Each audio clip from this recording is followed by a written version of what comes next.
cambiando de tema, ¿sentiste el temblor, Marín? Sí, pero yo soy de las personas que siente el temblor y no se levanta. Y seguí durmiendo. Abrí un ojo y seguí ahí, porque no le tengo miedo a los temblores. ¿Cristian Pino? ¿Usted? También lo mismo, estaba durmiendo, empecé a sentir las copas, y dije, no puedo perder las copas, las copas regalonas, así que corrí a las copas. Pero lo sentí. ¿Sí? ¿Sí? Oh, yo no estaba durmiendo todavía. ¿En serio? No podía dormir. Sí, ¿Cómo? mi gatita lo sintió antes que nosotros. Ella paró las orejitas y dije, algo está pasando. Me avisó. Bueno, vamos a hablar de este sismo que nos sorprendió a todos y tenemos una buena comunicación, Cristian. Así es, estamos en contacto ya con Sergio Barrientos, director del Centro Sismológico Nacional. Sergio, ¿cómo estás? Muy buenos días, bienvenido. ¿Qué tal? Muy buenos días.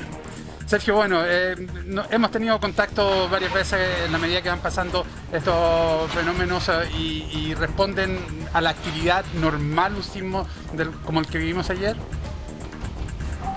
Bueno, este temblor es un temblor de magnitud 5.7 de nuestra estimación final, que ocurre a unos más de 110 kilómetros de profundidad. Es un temblor que no corresponde al contacto entre las placas, sino que ocurre al interior de la placa que subducta. Este es un temblor bastante de profundidad intermedia, y de estos ocurren regularmente muchos durante el año. En el pasado han ocurrido temblores incluso de mayor magnitud de este tipo en otros lugares de Chile, de modo que no llama la atención que ocurran bajo estas condiciones. Profesor Sergio, por acá Tonka también lo saluda, gracias por el contacto. ¿Se siente distinto cuando es un sismo entre placas? ¿Eso es de subducción? Usted me va a corregir si estoy en lo correcto o no. En comparación a este sismo, ¿se mueve de una manera distinta? ¿Tiene un ruido distinto? ¿Tiene una intensidad diferente? Sí, depende. En realidad, claro, usted tiene razón.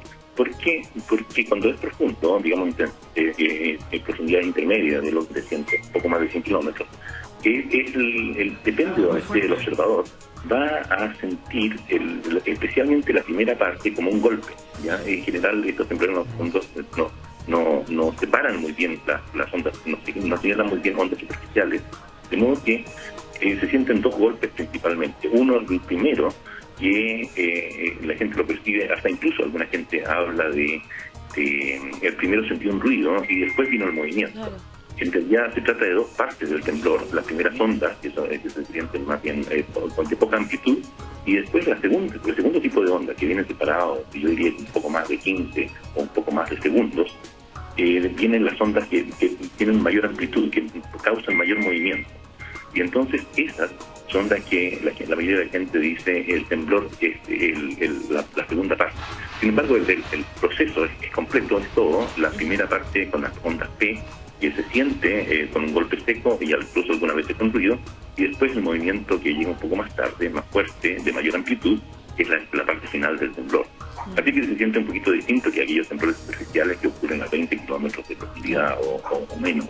Sí, una descripción total de lo que ocurre ayer, como lo sentimos, como que tú que estás despierta, sí. Todo lo que escribe Sergio, la verdad es que tal como ocurrió. Es un movimiento que puede tener réplicas, Sergio, réplicas que sean perceptibles por la población. En general nos hemos dado cuenta que los temblores que tienen una mayor cantidad de réplicas son los que ocurren a profundidades más someras, es decir, a menos de 50 kilómetros de profundidad, y esos que están en el contacto entre la placa de Nazca y la placa sudamericana. Esos tienen un mayor número de réplicas que esos que son un poco más profundos, digamos de profundidad intermedia. Lo esperable es que en general vienen acompañados de menos réplicas, a pesar de que uno podría esperar algunos, pero el número de réplicas para este tipo de sismos es bastante menor comparado con aquellos que habitualmente estamos acostumbrados a sentir, que son estos grandes terremotos que ocurren cerca de la costa o costa afuera de la misma magnitud o incluso magnitud superiores. Profesor Sergio, dígame, usted sintiendo el temblor, ¿pudo identificar estas diferencias entre dónde se ubica uno y dónde se ubica otro, pensando que uno es de subducción y otro no? ¿Usted lo llega a percibir? Y también quiero saber si se levantó de la cama o no, o usted no, nervio trasero. No, en realidad estaba tan cansado que no lo sentí. Así que no puedo decir, pero en general en general cuando yo siento que estoy en mi casa o estoy en mi trabajo y siento una vibración que creo que es la primera llegada, habitualmente me pongo a contar, digamos, me empiezo a contar en segundos y eso me da una idea de la distancia a la cual ocurre el temblor. Y esa distancia, luego de saber, de estimar esa distancia, uno dice cuáles son las zonas sísmicas en el país o cerca de donde yo estoy que están a esa misma distancia, que están localizadas a esa misma distancia. Y con eso tengo alguna idea en general, pero algunas veces no muchas veces se coincide, pero otras veces no coincide con la realidad. Y usted va contando, un segundo corresponde a cuántos kilómetros, para que nos dé el dato y a ver si nosotros también podemos hacer ese ejercicio como usted. El secreto es lo mismo que el trueno y el relámpago, ¿no es cierto? Uno ve el relámpago, ¿no es cierto?, el destello, sí, y después el trueno se escucha bastante más tarde. Si uno cuenta el número de segundos entre el trueno y la llegada, entre el relámpago y la llegada después del sonido del trueno, lo multiplica por 340 metros, que es la velocidad del sonido en el aire, 340 metros por segundo, se da cuenta que transcurren 3 segundos, que está aproximadamente el origen a 1 kilómetro. Lo mismo sucede acá en el caso de las ondas P y las ondas S. Es decir, y la regla es aproximadamente la siguiente: si usted cuenta el número de segundos entre la primera vibración y la vibración más fuerte de mayor amplitud en segundos, si ese intervalo es del orden de 10 segundos, eso significa que la distancia está alrededor de unos 80 kilómetros. ¿Y cómo se calcula? Es de la siguiente manera: estos 10 segundos lo multiplica por 10. Ya, el tiempo, el intervalo entre la onda P y la onda S, en segundos, lo multiplica por 10 y le resta 20.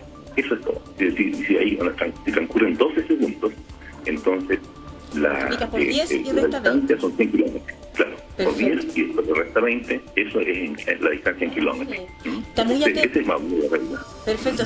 Le quiero contar que está muy atento Gianfranco Marcone, nuestro meteorólogo. ¿Lo sentiste o no tú, Gianfranco? Sí, lo sentí, y bueno, estaba escuchando muy atento lo que decía Sergio por el tema de que eso lo hemos hablado nosotros acá, cuando ocurre el trueno, el rayo, la diferencia, y claro, si finalmente te da 0, quiere decir que tú estás ahí sobre finalmente el cúmulo nimbus que te provoca eso, pero en realidad no sabía el dato que está dando él, súper bueno. Yo no sé si voy a ser capaz de contar los segundos, yo creo que antes aprieto cachete, porque le tengo harto miedo a los temblores. ¿Te levantaste de la cama? Me alcancé a levantar justamente para ver a mi hijo, porque lo que dijo él es súper cierto, que hubo una vibración muy pequeña, yo no sentí ruido, generalmente sí siento ruido, vibración pequeña, y después vino varios segundos después, no sé cuántos, porque no los conté, vi un movimiento más grande. Y ahí en ese movimiento grande me paré justamente para ir al segundo piso a ver a mi hijo.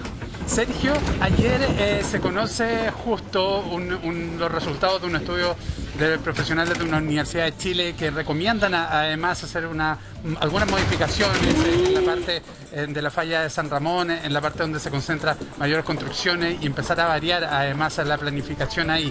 Esto, y es una inquietud de muchísima gente, justo ayer, ¿tiene alguna relación con la falla de San Ramón o son zonas totalmente distintas? Es lo segundo. Las zonas sismogénicas asociadas a la falla de San Ramón, la zona que uno considera que es posible genere un movimiento en la falla de San Ramón, es una zona que está en los primeros, yo diría que primeros 20, 25 kilómetros, o quizás 30 kilómetros superficiales. Entre 25 y 30 kilómetros superficiales, la parte más superficial de la placa sudamericana. Es decir, donde está la cordillera, el terremoto, el temblor que ocurre ayer, el magnitudo 5.7, ocurre a más de 110 kilómetros de profundidad. Y eso es una zona, e incluso ocurre al interior de la placa de Nazca, al interior de la placa que es subducta. Entonces, la zona donde ocurre el sismo es totalmente distinta. Se trata de placas distintas donde ocurre el terremoto, donde ocurre este terremoto. Pero, profesor, de manera que uno puede cambiar frente independientes. Perfecto, pero ¿podría, por ejemplo, un sismo como el de ayer activar la falla o no tiene nada que ver, ninguna conexión? Bueno, ha habido casos ahora que incluso hay un mayor número de estaciones sismológicas distribuidas en todo el mundo. Uno puede detectar algunos pequeños temblores que ocurren cuando con el paso de las ondas de ciertos terremotos, y Y eso especialmente en lugares donde hay muchos fluidos, donde hay agua, fuentes termales, donde hay tipo de fluidos muy cerca de la superficie, cerca de las fallas. Ahí se nota que se activan pequeños microtemblores. Y para los terremotos grandes, en general, se espera que se activen en las zonas inmediatamente laterales de la falla que se activó inicialmente. De modo que yo diría que las condiciones de estrés, las condiciones de tensión que tienen que darse en una región tienen que ser tales para que una pequeña perturbación pueda gatillar un temblor en esta región. Y eso es lo que se requiere, y un temblor probablemente se active con el tiempo, porque estas fuerzas continúan, son permanentes, continuamente, de manera que es posible que una vibración pueda gatillar un temblor en otra parte, pero yo diría que como se trata de zonas distintas, es poco probable. También, profesor, estamos nosotros viendo nuestra pantalla gigante justamente la falla de San Ramón, desde Las Condes, La Reina, Peñalolén, La Florida, Puente Alto y Pirque, ¿verdad?, que toman la falla, e incluso otras comunas más. ¿Es de cuidado toda la sensación y la percepción de preocupación que hay, sobre todo con la construcción en esa zona? Se dice que si se activara la falla sería un sismo tremendamente importante. ¿Sería parecido al día que vivimos el 27F o no? ¿Usted diría estamos sobrereaccionando o hay que poner la mirada sobre esa zona y ese peligro inminente? Bueno, a mí me parece que es un conocimiento, como toda actividad humana, una vez que uno conoce un poco mejor una situación, un fenómeno, empieza a ver de qué manera lo podría afectar. Y en este caso es una falla que se ha estado estudiando. Yo diría que se conoce su actividad desde principios de los años 2000 probablemente. Así que es un conocimiento que se está incorporando a nuestro quehacer, y como tal, mientras más estudios se hagan, mejor es para todos. Mientras se conozca el peligro de mejor manera, es mejor para toda la comunidad. Indudablemente que, como ya hemos establecido, esa falla es activa, es una falla, ahora el nivel de actividad es bastante menor que la zona de Tucucción, por ejemplo, donde hay terremotos magnitud 8 o superiores del orden en una región determinada, y con un periodo de recurrencia del orden de 100, 150 años, de ese orden. Esa actividad es muchísimo más, predomina el paisaje, domina el paisaje sísmico del país. En esta falla, los niveles de acumulación de tensión son mucho menores en el tiempo. Así que se demoran, los intervalos entre terremotos, estamos hablando de probablemente miles de años. Y eso es lo que justamente el profesor Easton ha estado trabajando, reconociendo que la actividad anterior ocurre hace 17.000 años y probablemente hace 8.000 años atrás también. Entonces se trata de actividad de miles de años, entre terremotos de magnitud 7, 7,5, de ese orden es lo que se espera.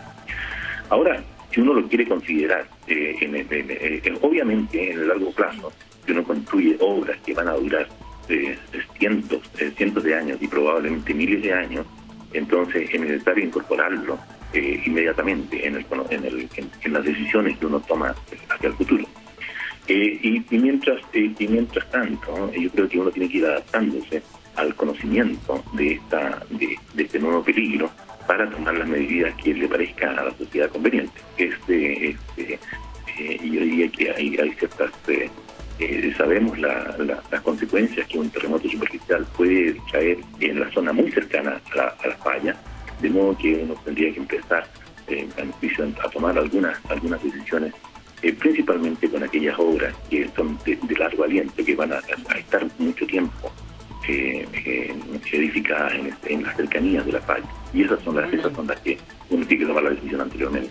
Muy bien, Sergio Barrientos, director del Centro Sismológico Nacional. Muchísimas gracias por este contacto tan oportuno y además hemos aprendido algunas cosas. Sí, ahora vamos a contar, profe, para el próximo Vamos a contar la próxima vez si podemos contar, porque ya uno tiene la percepción de cuál es la escala, cuál es el grado de intensidad, pero ahora también tenemos otra herramienta. Que tenga buen día, Sergio. Muchas gracias. Gracias, Sergio.